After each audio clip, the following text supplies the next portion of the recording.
Hey everybody, so we're going to do task 3.5. Our learning targets are that we can use inverse operations to solve linear equations in one variable. And the variable is going to be on one side only. And you can create a graph of a function given key features like intercept, min, max, increasing. So this is a repeat one that we've done before.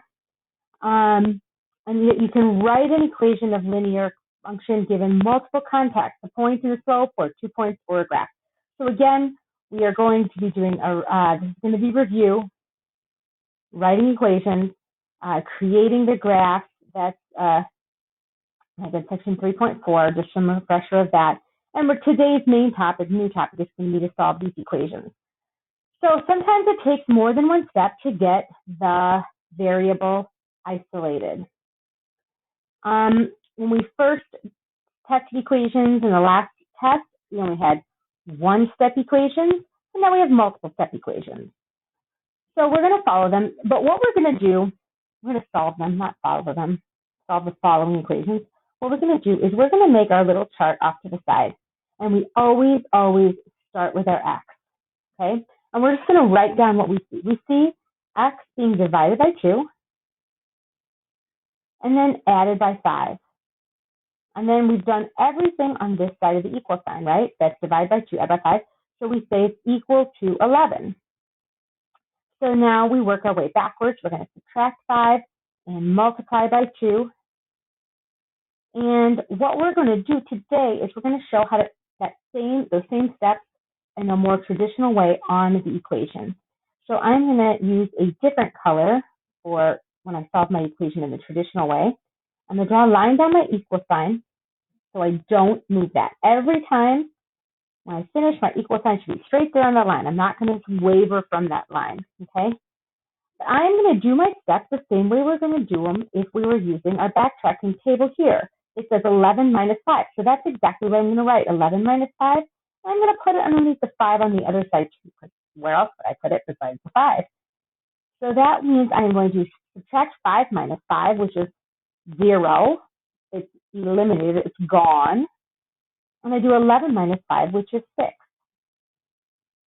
I can bring down my equal sign right there on my line. And then what's left over on the left is that x divided by 2. You think, well, how do I get rid of that 2? Well, let's go back to our table. It said 11 minus 5, check, divide, times 2. It's a divide by 2 originally, so we are going to multiply by 2. And the way we show that is we put times 2 off to the side. We don't put it underneath because that gets very confusing.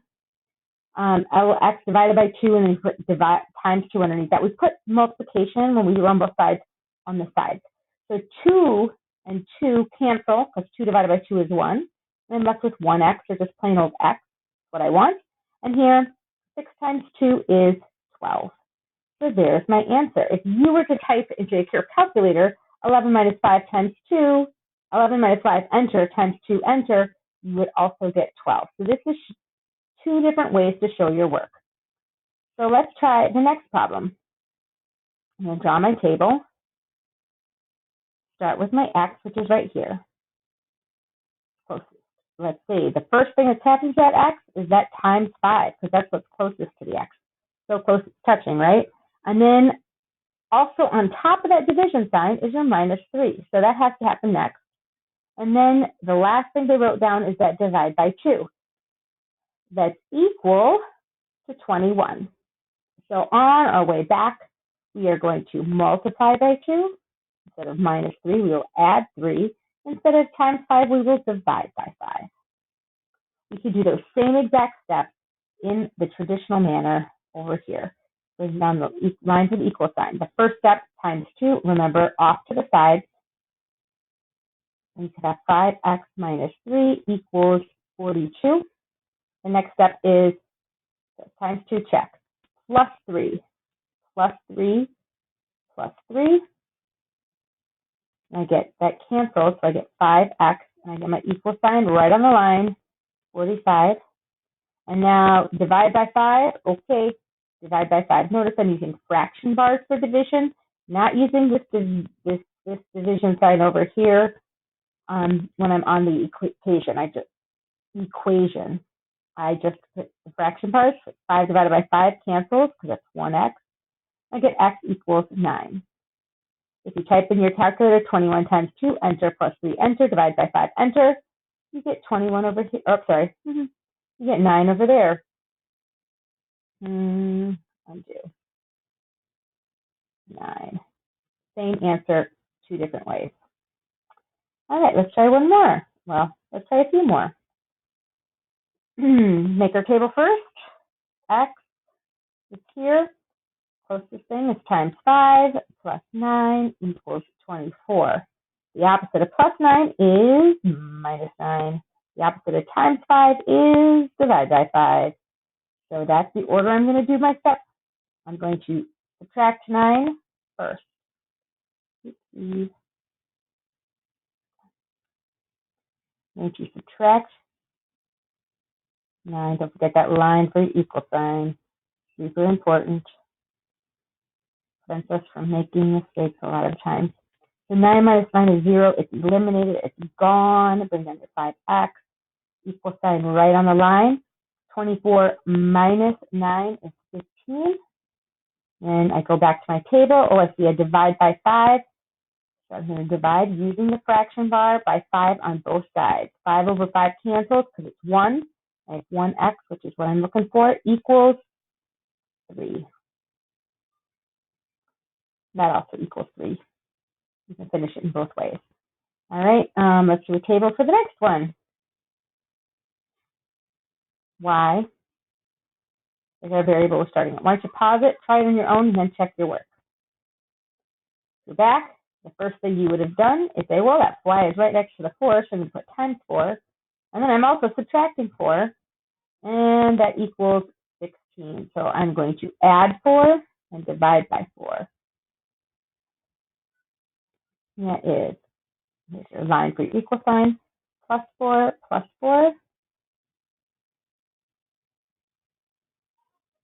and divide by 4, divide by 4. You get y equals 5, y equals 5. All right. Now, these are put in here trying to trick you, but I know they won't. Because we know you will always start with the variable no matter where it is. We draw a line right here. We are now going to be looking at the right-hand side of the equation. Here's my z. I'm still going to do what's closest to the z. So the z is divided by 3 first, and then subtracted by 7. And that's equal to a negative 7. Sorry, I made my line a little too long there. So negative 7 is plus 7. Minus 7, so we will add 7. Instead of divide by 3, we will multiply by 3. Oh, ignore me. This is not equal to negative 7. It's equal to negative 1. Let's fix that. Get my eraser out. Oops, I erased my whole line. But I don't have to erase anything else because instead of minus 7, I'm still going to add 7. Instead of divide by 3, I'm still going to multiply by 3. But you have to make sure you're looking at the right side, of the other side of the equation to get what it's equal to. It's equal to negative 1. So negative 1 plus 7 times 3. Got it. Okay. Next, we're going to do negative 1 plus 7. So I say plus 7, and I get a 6. Z divided by 3 is still brought down, and now I've done my plus 7, and I'm going to do my times 3. And remember, multiplication, we write off to the sides. So we have a 3 on top and a 3 on bottom, that cancels. And I'm left with Z. And on this side, 3 times 18, 3 times 6 equals 18, so that's Z equals 18, done. Negative 1 plus 7 is 6, times 3 is 18, done. All right, and lastly, on this page anyway, make that too long again, but here we have a D. We're going to start with this D that's right here. That's a D. And list all of the steps on the right-hand side of the equation. The first one, thing that's closest to the D is that 4, so that's a times 4. and then minus 12, divide by 3. That's equal to what's on the other hand side, the left-hand side, the other hand side, minus to a negative 16. So we are going to multiply by 3, add 12, divide by 4. Divide, multiply, subtract, add, times, divide. Do the opposite operation. And then we can just follow those steps on our equation. So this is going to be times 3. This will be times 3. Cancel. And 3 times a negative 16, I believe that's going to be negative 42. And I'm left with my 4d minus 12. I'm going to add 12, add 12.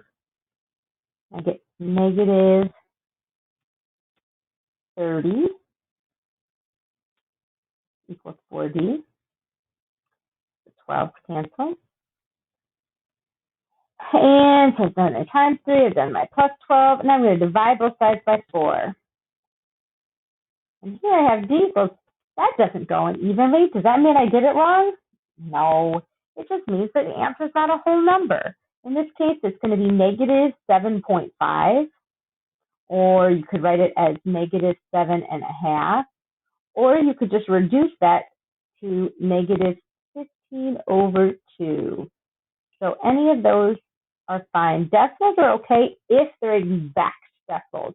If it goes 0.33333 repeating, I want it as a fraction because a fraction is exact, and if you have to cut off a repeating digit, it's not exact anymore. If you have to round it, it's not exact. So if you get a decimal and it is exact, go ahead and write it down. If it stops, you can write down every single digit. Go ahead. If it doesn't stop, it fills up your whole calculator, change it back to a fraction. All of your calculators will change it to a fraction, so do that. All right, number 7, we're going to move on. So this up here is our new topic, solving equations. Frankly, if you just do the purple stuff with the backtracking, I'm fine with that. I really don't mind. Your foundations teachers might expect you to see it the other way, and we will need to know how to do it the traditional way once we get to bigger equations.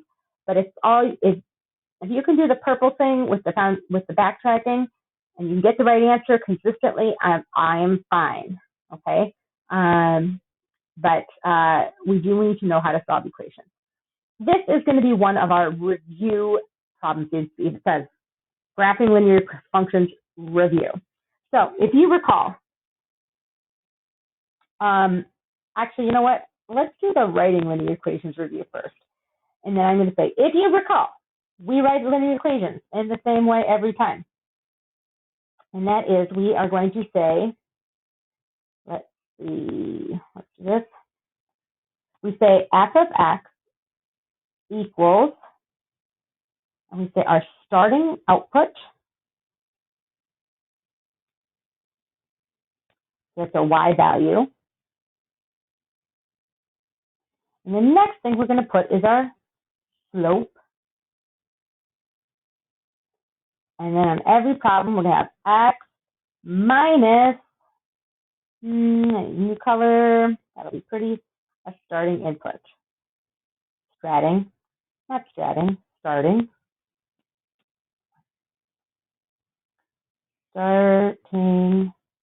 input. Okay, and then we'll close the parentheses. So that's our format. So we need 3 numbers. We need starting output, we need the slope, and we need the starting input. So when we get to a problem like number 10, we are going to look for our starting input is the first number in the parentheses. The starting output is the second number in the parentheses. And the slope, they told us right here, is 4. Okay, so I have all 3 numbers that I need. They gave me them all in this problem. So I'm just going to write, I'm going to fill this out and say f of x equals blankety blankety blank x minus blankety blank. Okay, so I have that format. Everything I wrote in navy blue at the bottom, I wrote in navy blue at the top. And problem number 10, and now I'm just going to fill in the numbers. So I'm looking for my, the first thing is my starting output, which is a 6. I'm going to write that next. And it says my slope. I'm not just going to put the 4. I'm going to put a plus 4 because it's a positive 4 for slope. If it was a negative 4 slope, I'd write minus 4, but you have to have some sort of symbol in between those. So I'm just going to go ahead down here. I'll write plus or minus just to remind you that it's either plus or the minus the slope. And then I need my starting input inside the parentheses. Now it's a negative. If you wrote x minus negative 2, that's not technically wrong, but that's not what we do.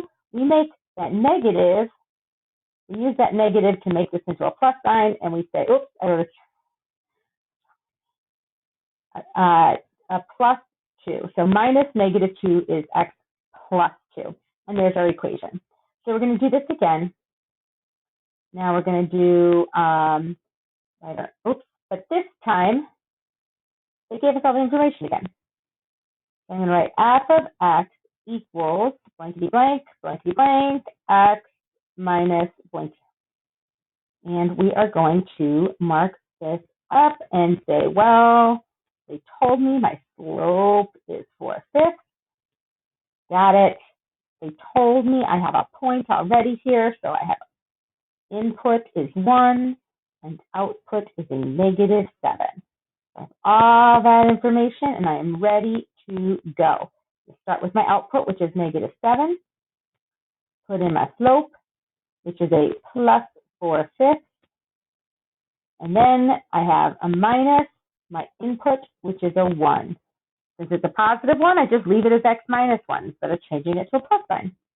This next one, however, they want to make it a little more challenging for us. So instead of giving us the slope, they just gave us 2 points. When we have that, we make ourselves a table. We say 2/5 for the first, 2/5, not 2/5, but 2/5, and 4/9. And then what I need to do to find my slope is find out the rise over the run.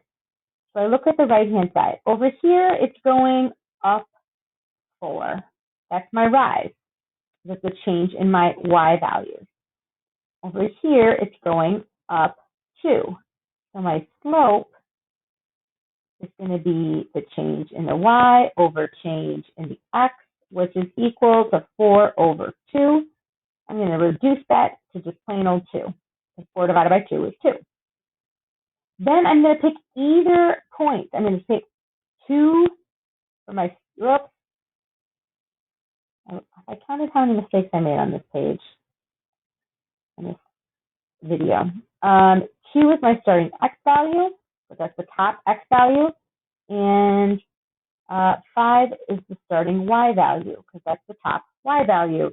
If I picked 4 and 9, it would still be correct, but I'm just going to keep it as the top. And I write my equation, f of x equals blankety blank, x minus blank. Plug in my numbers. My starting y value is 5. My slope is a plus 2. If you put in plus 4/2, it's not technically wrong, but it's not what we want. And because we want a simplified equation. And then x minus a positive 2, so it just stays x minus 2. So that is how you write an equation. That's what we learned first. And now what we're going to do is we're going to graph an equation. Same idea, exact same idea. But now I'm giving you the equation and you have to find the slope and the starting point. Every time we're looking for the slope and the starting point. So what we're going to do is we're going to do the same thing we did before. We're going to look for the starting x value and the starting y value. So I can see the starting y value is right here. And your slope is always in front of the x. So that's the slope. But normally, the starting y value is inside the parentheses with the x. But there is no parentheses. And there's nothing in there with the x. So the number, that means nothing, is 0. So your starting x value is 0. If there's no parentheses, there's no starting x value. So it's 0. Your starting y value was 5, and your slope is negative 2. Okay? So we're going to start with our ordered pair, because it's a starting point. I'm going to label that the starting point. Let's see.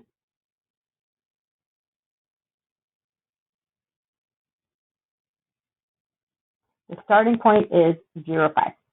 So we're going to start with that, and I'm going to plot it. It's not always going to be anywhere, but this time it's going to be on the y-axis. And the slope is -2. Now, if your slope is a whole number, remember to put it over 1. So we have a rise and a run. So it's going to go down 2 spaces, 1, 2, and over 1 space. Down 2, over 1, down 2, over 1, down 2, over 1. Notice I'm going to the right, because it's not a -2 over a -1, because that would mean that would be down 2 into the left 1. But a negative over negative would simplify to be positive. So it's a -2 over a positive 1. Remember that. So I'm going down because it's -2, and I'm going to the right because it's a positive 1. And when I connect my dots, I have a nice negative sloped line. It is downhill. I recommend writing it on your line to remind yourself that it's supposed to be going downhill. And there we have it. All right, let's try the next one. My starting output is right here. It's by itself. It's not touching the y at all, the x at all, I mean. It's just on its own. The slope is always in front of the x. If the x is in parentheses, it's directly in front of the parentheses. And the x value is always inside the parentheses with the x. So there we have it. We have our starting point.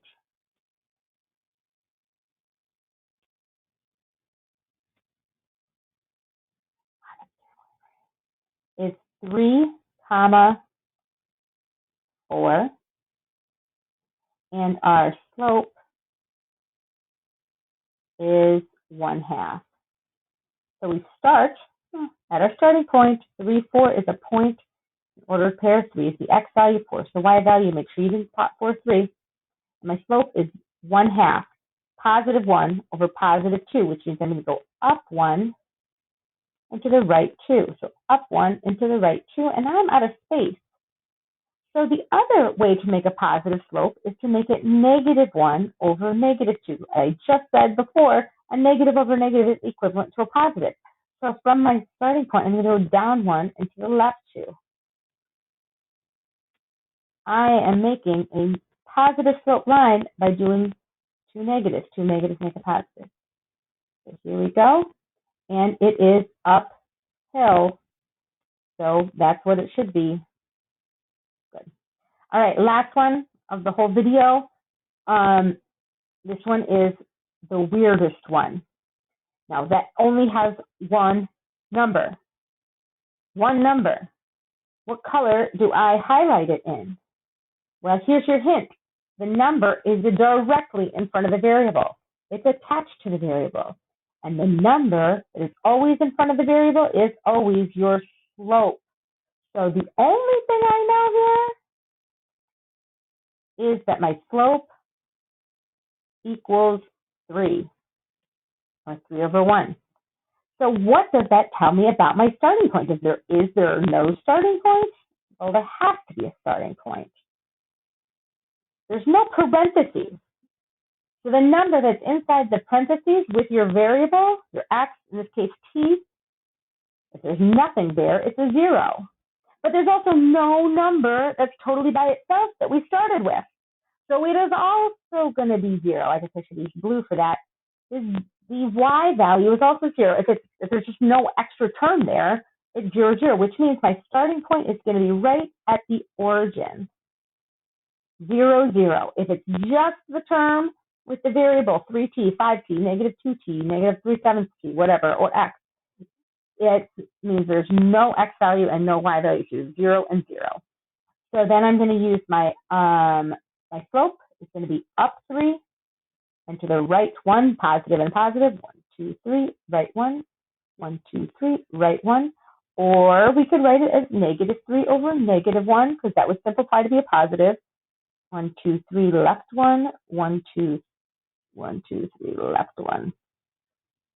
And we can draw our line that way. And one more time, I'm just going to end by writing uphill because it's a positive slope line and I should have an uphill line, and it does go uphill.